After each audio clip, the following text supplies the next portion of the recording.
Innal hamdalillah nahmaduhu wa nasta'inuhu wa nastaghfiruh wa na'udzu billahi min shururi anfusina min sayyiati a'malina. Man yahdihillahu fala mudhillalah wa man yudlil fala hadiyalah.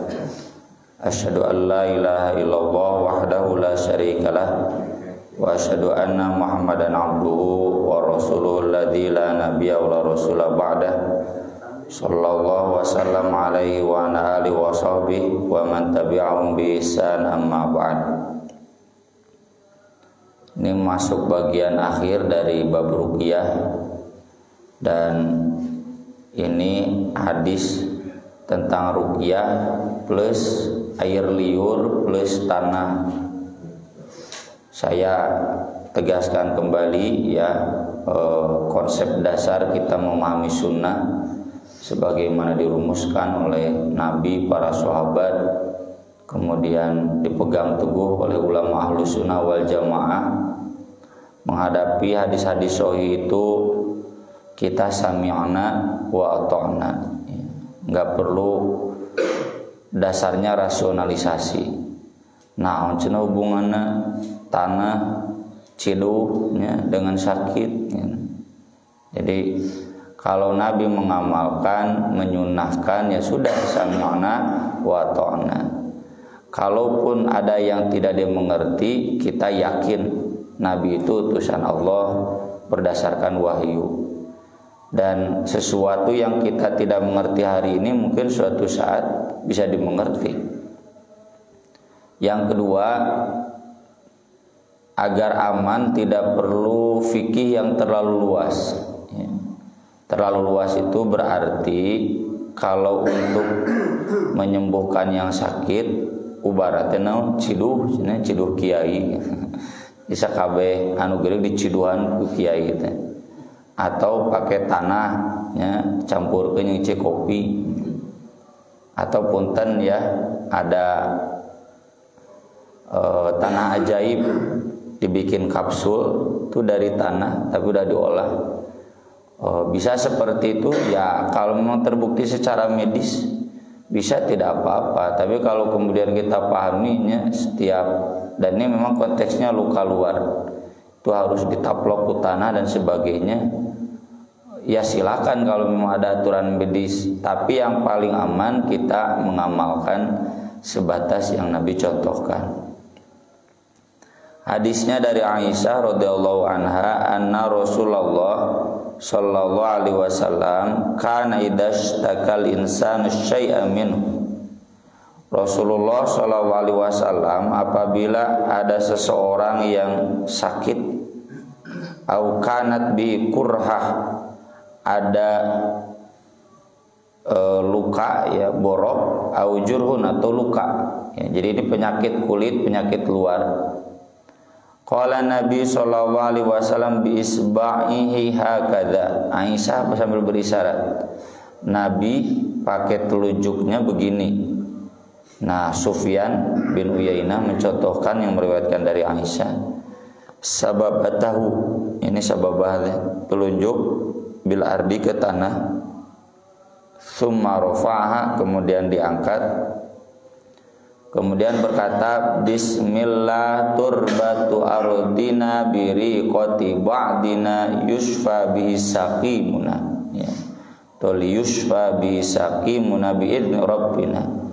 Bismillah turbatu ardina, dengan tanah dari bumi kami, dari tanah kami, biriqati ba'dina, dengan percikan ya, ludah kami. Riko itu lebih sedikit daripada rik mah kan ludah, riko mah ya cipratan. Kan kalau kita naon istilahna mun dicek WHO mah ieu teh cipratan ludah teh. Tah droplet kan drop shopnya le. Dropship. Sarua drop mah soalna. Droplet ya, jadi kan kalau kita ngomong ini kan keluar droplet itu, jadi percikan air liur kita. Liyusfa bisaqimuna, untuk disembuhkan dengannya orang yang sakit, di antara kami biizni rabbina, tentunya dengan izin Rabb kami. Ini ruqyahnya. Jadi menunjukkan tadi Nabi pakai tanah, kata Imam Nawawi itu tersisa sedikit, kemudian gitunya keluar sedikit, disentuhkan kepada yang lukanya sambil bacaan begini, Bismillah turbatu ardina biriqati ba'dina liyushfa bi saqimuna bi'idni rabbina. Dalam riwayat Ibnu Abi Syaibah yashfi saqimuna boleh, atau liyushfa saqimuna nggak pakai bihi boleh ya. Para ulama umumnya menjelaskan tanah yang dimaksud ini tanah yang mana saja ardina itu. Meski ada sebagian yang menyebutkan khusus Madinah, tapi tidak kan. Ardina di sini bumi kita ya, ini kan semuanya bumi kita, bumi planet bumi. Boleh tanah yang mana saja. Dan ini untuk luka luar ya, kade nyeri untuk pakai tanah pakai nyeri untuk luka luar. Saya pun dulu ketika sakit kan, saya pernah sakit lama ya, kaki bikin kacikuk itu bisa di sepatu ya, luka infektif tinggal naon. Awalnya luka tapi kemudian parah sampai 6 bulan dan terus berulang-ulang, kurang lebih 3 kali langsung kejadian deh. Ya memang begitu ngamalkeun. Sembuh tehnya, sembuh biizni rabbina, cuma kapan sembuhnya Allah yang menghendaki. Dicampur dengan obat lain dicampur ya, udah enggak kuat kan. Sebetulnya awalnya saya enggak biar udah kayak sembuh sendiri, cuma kata yang di rumah karunya cenah geuleuh ke baturnya nu ningalina ya, jadi pakai kompres, tapi enggak pakai obat apapun, cuma dikompres pakai kangen water non teh ya, no strong ya, atau pakai Rivanol untuk membersihkan saja. Sisanya ini saya amalkan. Jadi kemarin kan kita sudah bahas di pengantar, ruqyah yang Nabi contohkan itu sunnah, amalkan. Tapi berobat juga bukan berarti tidak diamalkan, silakan. Mau menggabungkan dua-duanya silakan, karena nanti sesudah bab ini juga ada bab tentang pengobatan. Atau kalau mau dipilih bukan pengobatan saja tanpa ruqyah, tapi ruqyah saja tanpa pengobatan. Di hadis-hadisnya begitu. Di pengobatan itu rukhsah. Muntah kuat berobat silakan, tapi ruqyah dan apa yang Nabi amalkan ini sunnah. Yang pertama kali Nabi contohkan, yang Nabi P3K lahnya, P3K nanti Nabi itu ruqyah. Ini kan ada seorang datang ke Nabi terluka, sakit, infeksi. Nabi, ini saya sakit. Nabi langsung sentuhkan dulu ke tanah, sentuhkan ke lukanya, bacaan ini ya, Bismillah turbatu ardina biriqati ba'dina liyushfa bi saqimuna bi'idni rabbina. Sembuh insyaallah ya, kalau Allah menghendaki. Kemudian yang berikutnya dari Khawlah binti Hakim As-Sulamiyah radhiyallahu anha taqul, sami'tu Rasulullah sallallahu alaihi wasallam yaqul, aku pernah mendengar Rasulullah sallallahu alaihi wasallam bersabda, man nazala manzilan, siapa yang singgah di satu persinggahan, ini sedang safar, istirahatnya di rest area. Kan dulu yang namanya safar Makkah Madinah saja sampai 12 hari, 12 sampai 14 hari. Pastikan ada banyak istirahat di jalan. Itu maksud man nazala manzilan itu, yang istirahat di satu tempat. Tsumma qala, kemudian dia berwirid ya, berzikir, babacaan, a'udzu bikalimatillahi tammati min syarri ma khalaq. Aku berlindung dengan kalimah-kalimah Allah yang sempurna dari kejahatan apa yang Dia ciptakan. Kata Nabi, lam yadurrahu syai'un, tidak akan membahayakannya apapun, hatta yartahila min manzilihi, sehingga dia pergi dari tempatnya itu. Ini kalau kita simak secara keseluruhan, di antara penjelasan dari ayat Al-Qur'an surat Al-Jin, wa annahu kana rijalun minal insi ya'uduna birijalin minal jinni fazaduhum rahaqa. Orang Arab jahiliyah itu tradisinya kalau dia datang ke suatu tempat yang tidak berpenghuni, itu pasti sesajen ke arwah-arwah, ke jin-jin yang ada di sana. Maka kata Allah, fazadum rohako, jadilah itu menambah kesombongan bagi jin, ya, termasuk bagi manusianya menjadi semakin ciut. Jadi meyakini ada zat lain di satu tempat, ngaranna naon anu kitu teh, baheula dinamismenya, dinamisme. Jadi meyakini ada zat lain atau animisme, saya lupa lagi lah. Meyakini ada satu zat di satu tempat yang bisa memberikan manfaat dan madarat, itu keyakinan jahiliyah. Dan zat yang dimaksud pasti jin. Jin itu kan sesuatu yang tidak terlihat, nama arwah. Maka Nabi mengajarkan bukan berlindung kepada arwah itu komo jeung mere sesajen mah, tapi berlindung kepada Allah. Jadi bacaannya begini. Nih kita sedang safar sehingga di satu tempat baca ini. Apalagi kan zaman Nabi hutan belantara, padang pasir belantaranya aya kalajengking teh, orai teh, tidak aman lah gitu. Maka Nabi mengajarkan doa ini. Dan ini sama dengan yang kemarin sahabat mengadu dipatuk oleh kalajengking. Kata Nabi, seandainya tadi sore kamu baca ini, tidak akan bahaya buat kamu. Semalam saya telusuri ini di Kutubus Sittah, ya, ada di riwayat An-Nasai. Ini Khawlah binti Hakim mengaku, jadi saya pernah sorenya baca ini lalu dipatuk oleh ular, walam aro wajaan, tapi tidak kemudian jadi sakit, ya. Ini berarti fikihnya yang dimaksud dalam tadurroh itu bukan berarti aman dari gangguan, ya mungkin aja punten katabrak, ya, kacopetan atau dipacok ku orai, ya, oleh hewan-hewan yang berbahaya, tapi itu semua tidak akan menjadi madorot, ya, karena berlindung kepada Allah. Seandainya kemudian sebutlah hilang di dunia sehatnya, hilang di dunia dompetnya, yang dimaksud dalam tadurroh itu tidak kemudian jadi rusak agamanya. Kan kata Umar bin Khattab, orang yang dapat musibah itu harusnya bersyukur karena 3 hal. Yang pertama, musibah itu bukan pada agamanya. Kan celaka kalau orang kena musibah di dunia kemudian agama oge ngilu musibah, banyak kan yang begitu. Yang kedua, musibah itu kata Umar bin Khattab tidak lebih parah dari yang terjadi. Ya ini mah filosofi orang Sundanya. Untung cenah potong sukuna hiji henteu 2. Untung geus maot oge untung maot. Teu maot cenahnya karunya cacat saumur hidup. Jadi filosofi untung.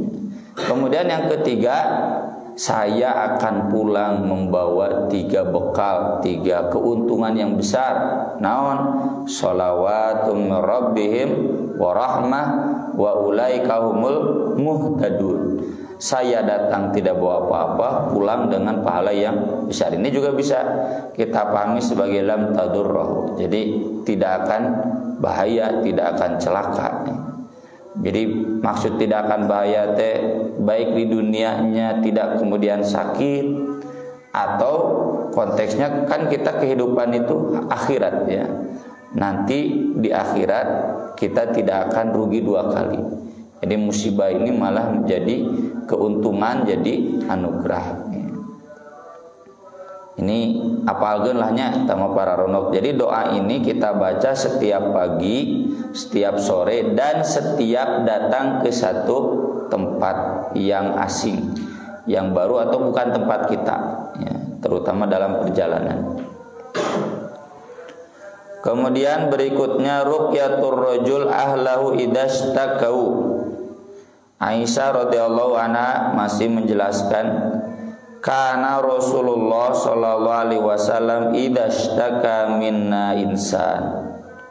Rasulullah sallallahu alaihi wasallam itu jika ada di antara kami keluarganya seseorang yang sakit, masahahu biyamini, beliau mengusapnya dengan tangan kanannya. Tsumma qala, kemudian berkata, adhibil ba's. Dalam riwayat lain, Allahumma rabban nas mudhibal ba's adhibil ba's. Hilangkanlah sakitnya, rabban nas, wahai Rabb manusia, washfi, sembuhkanlah, antas syafi, engkaulah yang maha menyembuhkan, la shifaa illa shifauka, tidak ada yang bisa menyembuhkan, tidak ada obat penawar kecuali obat dari engkau, penawar dari engkau, shifaan la yughadiru saqama, obat yang tidak akan mendatangkan lagi penyakit. Jadi diketahui payah doa ini bukan sebatas di WhatsApp, tapi sambil tangan menyentuh yang sakit gitu. Itu yang nyantai selalu sihnya. Mana ada waktu saya pernah menengok senior, salah satu orang ustazah. Ustaz cenah wios cekap doana we da cenah teh nuju teh emut. Cete doa di dieu mah pugu pan cete sunana ruqyah. Ruqyah mah kudu disampeurkeun, bari dicoba begitu. Masuk dulu ada salah seorang anak ngebaheula sok ngaji ka dieu, maena di Nurul Huda, kan lama di rumah sakit bolak-balik. Geus cenah ustaz cenah nedapi doana we cicing cete lain masa di mana sunah ieu rek datang ka dinya. Da kudu bari dicabak atuh cete. Caloh cager, enak lompatan ini di kutaben. Jadi sunahnya begitu ya. Meski ya tentu boleh-boleh saja kan mendoakan mangan. Kalau kita konteksnya konteks ruqyah ya seperti Nabi sambil diraba dengan tangan kanan. Termasuk misalkan ketika menjenguk yang sakit. Nya minimal usaha ini bagusnya sakit di dia tak cabak urang teh bari babacaan ya. Teh cukup ngalongok teh ngadoakeun serian komo ngopi bari jeung teu ngadoakeun mah. Tapi sambil disentuh lalu dibacakan. Bacakan ininya ruqyahnya. Dan ini yang tadi kita singgung. Jadi Nabi itu setiap kali ada yang sakit yang pertama ini P3K nanti. Adapun nanti pengobatan sebagaimana akan kita bahas di bab berikutnya, itu mah alternatif kedua, rukhsah, silakan. Untuk kuat, ya, silakan. Falamma marida Rasulullah sallallahu alaihi wasallam wa thaqula. Ketika Rasulullah sallallahu alaihi wasallam sakit dan parah, ya. Saya akan pernah tulis ya di Buletin At-Taubah bagaimana kewafatan Nabi. Sampai kata Umar bin Abdul Aziz, saya tidak akan memohon doa diringankan sakaratul maut. Kenapa? Karena Nabi juga begitu, dan itu peluang terakhir saya nambah pahala. Urang mapanya hayang sakaratul maut teh enteng, ada yang meninggalnya mudah dipuji, cenah soleh, cenahnya maut nage meuni babari hampang, berarti nu hese teh soleh. Ustaz Sidik Amin 1 bulan ya sakaratul maut.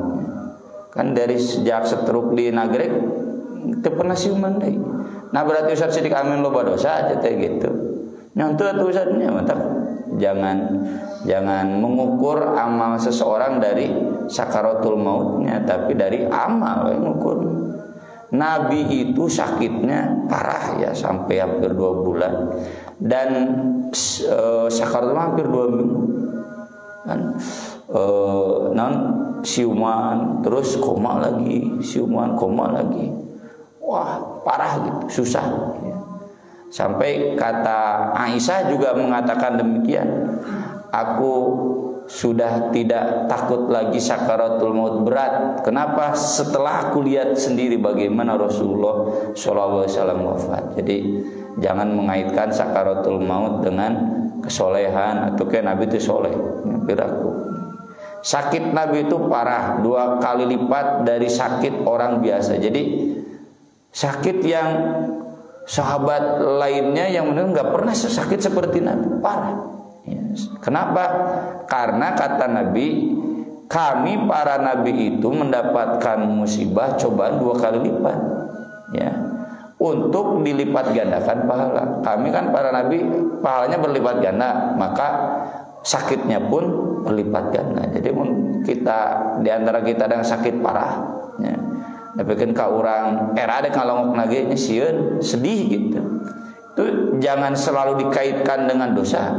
Ya, masalah orang muhasabah dosa mah itu mah kewajiban, ya, dalam segala sesuatu. Tapi kalau kemudian cenah da si haji eta mah pendit, iya ulah. Cenah da si ustad eta mah cenah anu jangan. Karena Nabi pun sakitnya parah. Ini wasakula, parah Nabi itu sakit, lama lagi. Akhadtu biyadihi, aku pakai tangan Nabi. Jadi enggak tangan Aisyah, tangan Nabi. Dalam riwayat lain kan disebutkan berharap keberkahannya. Beda. Tangan Nabi dengan tangan Aisyah itu beda. Ya. Nah ini lengan kiai atau orang soleh itunya, orang soleh soalnya ya kiai anu loba nu lalieur nya jeung ditas sesajen di Semeru. Lalieur pisan. Orang yang soleh dan orang biasa beda, nilai keberkahannya beda. Ini mah bagian dari ajaran agama, teu kudu urang dirasionalisasi. Naon bedana cenah itu kiai leungeunna tuh so cenah sarua cenah gitu. Ieu mah urusan wahyu, ya, urusan keyakinan. Kalau memang begitu atuh Aisyah pakai tangan sendiri? Enggak. Aisyah pakai tangan Nabi mesti sedang sakit. Li asna bihi nahwa ma kana yasna'u.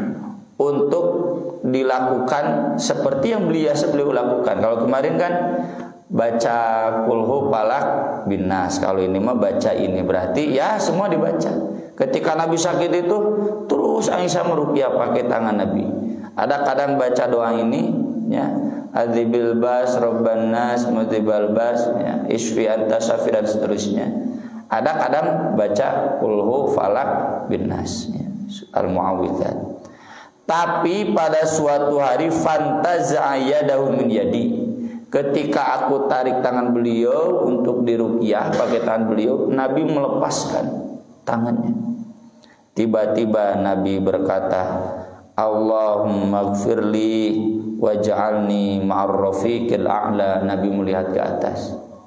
Ya Allah, ampunilah dosaku dan jadikanlah aku bersama Ar-Rafiq. Ar-Rafiq itu yang paling dekat, Al-A'la yang paling tinggi. Maksudnya dekat dengan Allah Subhanahu wa taala.